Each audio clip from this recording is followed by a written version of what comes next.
जय हिंद दोस्तों। स्वागत है आपका हमारे YouTube channel army GK in Hindi and army running पर। दोस्तों, वीडियो को देखने से पहले अगर आपने हमारे यूट्यूब चैनल को सब्सक्राइब नहीं किया है तो दोस्तों हमारे यूट्यूब चैनल को सब्सक्राइब कर लीजिए और इसके साथ ही बेल आइकन को भी जरूर दबाइए। दोस्तों, अगर आप इंडियन आर्मी की दौड़ आपने पूरी कर ली है तो दोस्तों आपको बहुत बहुत बधाई। दोस्तों, नर्सिंग असिस्टेंट एग्जाम और एग्जाम से थोड़ा अलग होता है दोस्तों, इसमें ज़्यादा साइंस पूछी जाती है।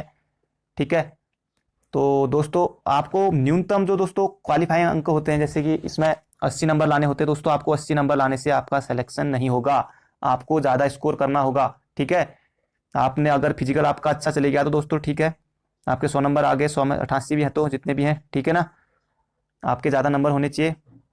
80 क्वालिफाई नंबर दोस्तों, नर्सिंग असिस्टेंट में 200 नंबर का पेपर होता है और 80 नंबर यहाँ क्वालिफाई होता है दोस्तों। क्वालिफाइंग लाने से कुछ नहीं होगा, आप 80 के दुगने लाने की कोशिश करिए। ठीक है, तो तभी आपका सिलेक्शन हो पाएगा। एक क्वेश्चन के लिए दोस्तों आपको 4 नंबर पर दिए जाएंगे और टोटल क्वेश्चन में 50, तो 200 नंबर का पेपर होगा। ठीक है दोस्तों, और दोस्तों आप गलत करते हैं तो आपका 1 अंक काट लिया जाएगा। तो चलिए शुरू करते हैं दोस्तों।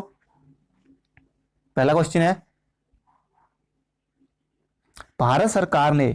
भारत सरकार ने निम्नलिखित में से किस शासक से अपना प्रतीक लेकर अपनाया? किस शासक से प्रतीक लेकर अपनाया? अशोक, पुलकिशन, कृष्णदेव राय या फिर कनिष्क?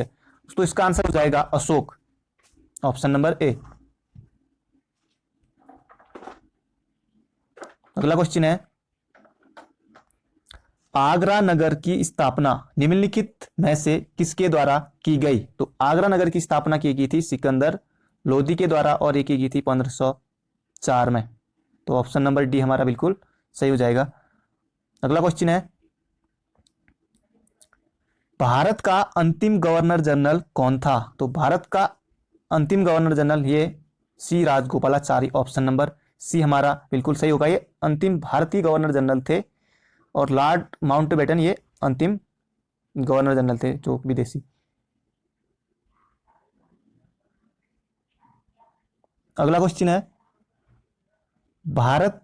पहला भारतीय कमांडर इन चीफ था। अब इनमें से आपको बताना है कि दोस्तों भारत का पहला कमांडर इन चीफ कौन था? तो ये थे भारत के पहले commander in chief general K M. Cariappa. General K M. Cariappa, option number B बिल्कुल सही है। अगला क्वेश्चन है, बर्मा ब्रिटिश भारत से कब अलग हुआ? बर्मा ब्रिटिश भारत से कब अलग हुआ? तो ये हुआ था दोस्तों 1935 में, 1935, ऑप्शन नंबर सी। और 1942 में दोस्तों भारत छोड़ो आंदोलन हुआ था, ये भी आपको याद रखना है। अगला क्वेश्चन है, संयुक्त राष्ट्र संघ की स्थापना हुई। संयुक्त राष्ट्र संघ की स्थापना हुई, तो संयुक्त राष्ट्र संघ की स्थापना हुई थी 24 अक्टूबर 1945 को, 24 अक्टूबर 1945 को। और इसका मुख्यालय कहाँ है? यह है न्यूयॉर्क, न्यूयॉर्क में, ये भी आपको याद रखना है। अगला क्वेश्चन है, मनुष्य एक सामाजिक प्राणी है। मनुष्य एक सामाजिक प्राणी, यह कथन किसका है? तो मनुष्य एक सामाजिक प्राणी है, ये कहा था दोस्तों किसने? अरस्तु ने। ठीक है, अरस्तु ने, और इन्होंने अपनी पॉलिटिक्स नामक पुस्तक में ये कहा था कि मनुष्य एक सामाजिक प्राणी है। अगला क्वेश्चन है, राज्यसभा का सदस्य बनने के लिए न्यूनतम आयु कितनी होनी चाहिए? तो राज्यसभा का सदस्य बनने के लिए दोस्तों आपकी आयु होनी चाहिए कितनी? 30 वर्ष होनी चाहिए। ठीक है, राज्यसभा के लिए 30 वर्ष और 25 वर्ष होनी चाहिए दोस्तों लोकसभा के लिए। और राष्ट्रपति बनने के लिए होनी चाहिए आपकी आयु 35 वर्ष, और उपराष्ट्रपति के लिए भी 35 वर्ष है, और भारत का प्रधानमंत्री बनने के लिए ये भी 25 वर्ष है, और आय की मुख्यमंत्री के लिए, तो मुख्यमंत्री के लिए भी दोस्तों 25 वर्ष ही होती है। और दोस्तों क्वेश्चन है कि पंचायत का चुनाव लड़ने के लिए तो होती है 21 वर्ष। ठीक है, 21 वर्ष। अगला क्वेश्चन है, भारत के वायुसेना प्रमुख कौन है? तो दोस्तों आपको वायुसेना प्रमुख बताना है, तो ये है दोस्तों, इसमें से हो जाएगा ऑप्शन नंबर कोई नहीं, अभी कौन है? आर.के.एस. भदौरिया, ये हैं अभी हमारे वायुसेना प्रमुख। और थल सेना प्रमुख कौन है? तो ये हैं दोस्तों मनोज मुकुंद नरवाने, ये भी आपको याद रखना है। और वायुसेना प्रमुख हो गया। और थल सेना प्रमुख कौन है? तो ये हैं दोस्तों एडमिरल करमबीर सिंह। और दोस्तों CDS कौन है? CDS ये बने दोस्तों जनरल बिपिन रावत। ठीक है, पहले हमारे थल सेनाध्यक्ष थे, उसके बाद अब ये सीडीएस बन गए। अभी इसको भी आपको याद रखना है। अगला क्वेश्चन है, सती प्रथा को अवैध घोषित किस गवर्नर ने किया था? तो सती प्रथा को अवैध घोषित किया था किसने? लॉर्ड बेंटिंग ने। ऑप्शन नंबर बी, राजा राम मोहन राय के साथ मिलकर 1828 में ये किया था। ये भी आपको याद रखना है दोस्तों। अगला है दोस्तों, ये 10 क्वेश्चन आपके जीके जीएस के रहेंगे, ठीक है। 10 क्वेश्चन जीके जीएस के रहेंगे और टोटल चार नंबर का एक होगा तो 40 अंक के हो गए। आपको जीके जीएस में कम से कम 8-9 सही करने उधर, ठीक है। अब यह है भौतिक विज्ञान का क्वेश्चन है, कौन सा धातु बैटरी के संचयक के रूप में प्रयोग किया जाता है? कौन सा धातु बैटरी के संचयक के रूप में, कौन सा धातु बैटरी के संचयक के रूप में प्रयोग किया जाता है? तो यह है दोस्तों क्या? लेड। Option number C. वैसे भी जस्ता होगा नहीं, लोहा होगा नहीं, तो तांबा है नहीं, लेड सीधे आपको टिक कर देना है, ठीक है। अगला है, बंदूक की गोली चलाने पर पीछे की ओर धक्का लगना। अब दोस्तों आपने 9वीं 10वीं से पढ़ा होगा, ठीक है। तो यह होता है न्यूटन का तृतीय नियम। न्यूटन का तृतीय नियम, ऑप्शन नंबर ए, ठीक है। आपकी 11-12 में साइंस होगी, आपने पढ़ा भी होगा। अगला क्वेश्चन है, भारत भोपाल गैस कांड।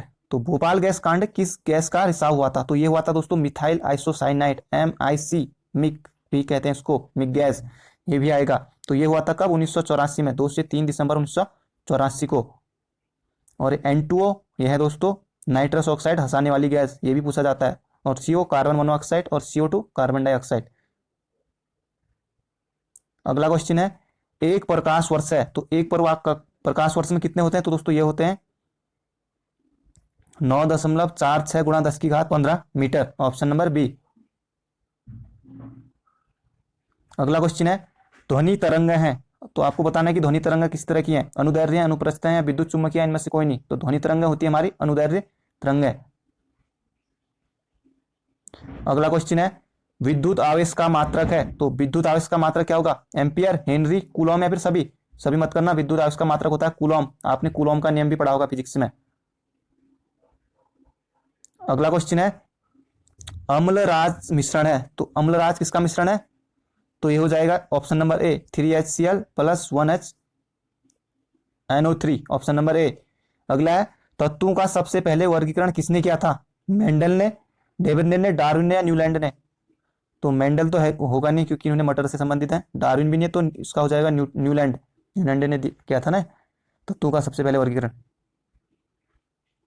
अगला क्वेश्चन है, सबसे आघातवर्धनी धातु है, तो सबसे आघातवर्धनी धातु है तो आपने चांदी पढ़ा होगा, एल्युमिनियम भी पढ़ा होगा। और ऑप्शन में अगर सोना नहीं है तो दोस्तों तब आपको ये करना है, चांदी करना है। अगर सोना है तो सबसे आघातवर्धनी तो आप सोना, ऑप्शन नंबर बी। अगला क्वेश्चन है, C2H5OH, C2H5OH का सूत्र है दोस्तों, किसका सूत्र है आपको बताना है? तो ये हो जाएगा इथाइल अल्कोहल का, इथाइल अल्कोहल। अगला क्वेश्चन है, लाफिंग गैस का रासायनिक नाम है, तो मैंने आपको अभी बताया था लाफिंग गैस का रासायनिक नाम है नाइट्रस ऑक्साइड, N2O, और ओजोन का फॉर्मूला होता है O3। अगला क्वेश्चन है, रबड़ के संश्लेषण निम्न में से किसका प्रयोग किया जाता है? तो रबड़ के संश्लेषण में प्रयोग किया जाता है आइसोप्रीन का, ऑप्शन नंबर बी हमारा बिल्कुल सही हो जाएगा। अगला क्वेश्चन है, राष्ट्रीय रासायनिक प्रयोगशाला स्थित है, तो राष्ट्रीय रासायनिक प्रयोगशाला यह है पूना में, ऑप्शन नंबर सी। अगला क्वेश्चन है, डीटीटी का पूरा नाम क्या है? आपने पढ़ा भी होगा दोस्तों, आपको याद होना चाहिए। यह है डाइक्लोरो डाइफिनाइल ट्राइक्लोरो इथेन, ठीक है। सभी को ऑप्शन आपको एक से मिलेंगे, dichloro diphenyl trichloro ethane, option number D. याद कर लेना, सभी ऑप्शन कंफ्यूजन हो जाता है वहां पर एग्जाम हॉल में जब आप दोगे तो उधर। अगला है, पीतल की मिश्र धातु है, तो पीतल होता है दोस्तों तांबा और जस्ता, ऑप्शन नंबर बी। इसको आप इस तरह से याद रखना, पीटीजे, पीतल, तांबा और जस्ता। अगला क्वेश्चन है, गतिज ऊर्जा मालूम करने का सूत्र है, तो आपको बताना है कि गतिज ऊर्जा मालूम करने का सूत्र क्या होता है? तो ये होता है 1/2 mv, ऑप्शन नंबर सी बिल्कुल सही होगा हमारा। अगला क्वेश्चन है, रेडियो कार्बन डेटिंग से किसका निर्धारण होता है? रेडियो कार्बन डेटिंग से किसका निर्धारण होता है? तो इससे होता है जीवाश्म की आयु का। ऑप्शन नंबर बी हमारा बिल्कुल सही हो जाएगा। अगला क्वेश्चन है, शुष्क बर्फ कहा जाता है, तो शुष्क बर्फ किसको कहा जाता है? ठोस कार्बन डाइऑक्साइड को शुष्क बर्फ कहा जाता है। ऑप्शन नंबर ए हमारा बिल्कुल सही होगा दोस्तों। अगला क्वेश्चन है, सर्वग्राही रक्तदाता है, तो सर्वग्राही होता है दोस्तों ए बी, ठीक है, सर्वग्राही। और ओ जो है ये होता है सर्वदाता, कंफ्यूज नहीं होना आपको, सर्वदाता है ओ और सर्वग्राही है ए बी। अगला क्वेश्चन है, टेफ्लॉन किसका बहुलक है? टेफ्लॉन किसका बहुलक है? तो टेफ्लॉन हो जाएगा टेट्राफ्लोरोएथीन का, टेट्राफ्लोरोएथीन।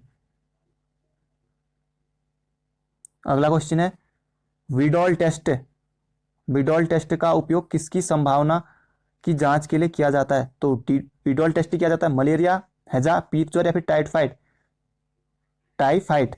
तो ये हो जाएगा हमारा टाइफाइड। ऑप्शन नंबर बी हमारा बिल्कुल सही हो जाएगा। अगला क्वेश्चन है, कपास प्राप्त होता है, तो कपास प्राप्त होता है दोस्तों किससे? ये होता है बीज से। ऑप्शन नंबर सी, जड़ से नहीं होता, इसको आप एलिमिनेट कर सकते हो, तने से भी नहीं होगा, पत्तियों में तो कहीं होता है। ऑप्शन नंबर सी बिल्कुल सही होगा। अगला क्वेश्चन है, मनुष्य में किस प्रकार के गुणसूत्रों से लिंग निर्धारण होता है? किस प्रकार से गुणसूत्रों से लिंग निर्धारण होता है? तो ये होता है दोस्तों किससे? एक्स और वाई। तो एक्स वाई होगा तो दोस्तों पुत्र होगा, और एक्स एक्स तो ये होगा पुत्री। और दोस्तों मानव में गुणसूत्रों की संख्या कितनी होती है? 46 और 46, और जोड़े में आएगा तो 23 जोड़े, 23 जोड़े, इसको भी आप याद रखेंगे। अगला क्वेश्चन है, रेड डॉट रोग, रेड डॉट रोग किस फसल का रोग है? तो रेड डॉट रोग फसल हो जाएगा दोस्तों, ये होता है दोस्तों गन्ना में, रेड डॉट गन्ना में होता है। ऑप्शन नंबर ए। और मूंगफली में आएगा दोस्तों, ये मूंगफली में होता है टिक्का, इसको भी आप याद रखेंगे। अगला क्वेश्चन है, फलों का अध्ययन, फलों का अध्ययन कहलाता है, तो दोस्तों आपको बताना कि फलों को अध्ययन को क्या कहते हैं? तो फलों के अध्ययन को कहते हैं पोमोलॉजी। ऑप्शन नंबर डी हमारा बिल्कुल सही हो जाएगा। तो दोस्तों अभी तक आपने हमारे चैनल को सब्सक्राइब नहीं किया है तो सब्सक्राइब कर लेना, और बेल आइकन को भी जरूर दबाना, और अच्छे से 1-2 महीने पढ़ लेना, आपका रिटर्न निकल जाएगा। अगर आपने पहले से तैयारी की तो बहुत अच्छा है दोस्तों, बहुत फायदा मिलेगा आपको। अगला क्वेश्चन है, मानव रक्त में प्लाज्मा लगभग कितना प्रतिशत होता है? मानव रक्त में प्लाज्मा लगभग कितना प्रतिशत होता है? तो ये होता है 55%। ऑप्शन नंबर डी हमारा बिल्कुल सही होगा। अगला क्वेश्चन है, रक्त कब्रगाह किसे कहा जाता है? तो रक्त कब्रगाह कहा जाता है, तो ये कृत नहीं होगा, फेफड़े भी नहीं, लालस्ती मत जानी, तो रक्त कब्रगाह ये हो जाएगा पलिया, प्लिया। ऑप्शन नंबर ए हमारा बिल्कुल सही होगा। अगला क्वेश्चन है, अंडे के किस भाग में प्रोटीन की मात्रा अधिक होती है? एल्ब्यूमिन, सेल, कोइनी या फिर योक? तो ये हो जाएगा दोस्तों योक। ऑप्शन नंबर ए। अगला क्वेश्चन है, रेड डाटा बुक में किसका विवरण दिया जाता है? रेड डाटा बुक में किसका विवरण दिया जाता है?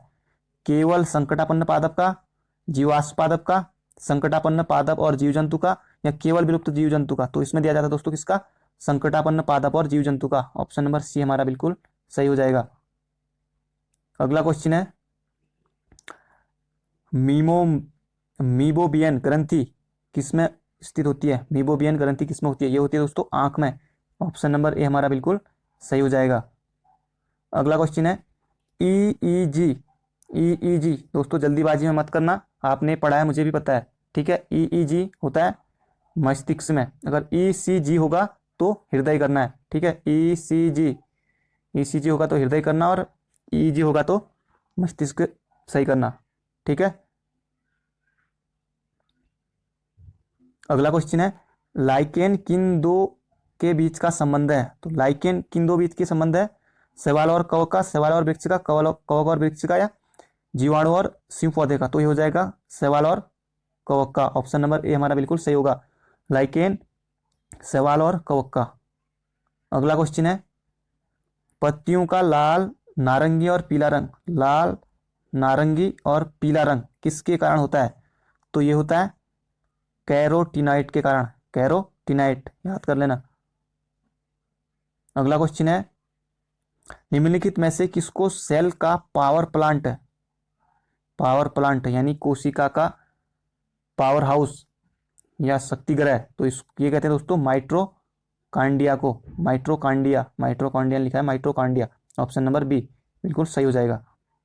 अगला क्वेश्चन है, बीटी बीज का संबंध है, बीटी बीज, तो बीटी बीज का संबंध हो जाएगा चावल से, गेहूं से, तिलहन से या फिर कपास से, तो बीटी बीज का संबंध हो जाएगा कपास से। Option number C. अगला क्वेश्चन है, इंसुलिन एक प्रकार का है, तो इंसुलिन एक प्रकार का होता है दोस्तों प्रोटीन, विटामिन, एंजाइम या फिर हार्मोन, तो इंसुलिन एक प्रकार का होता है हार्मोन।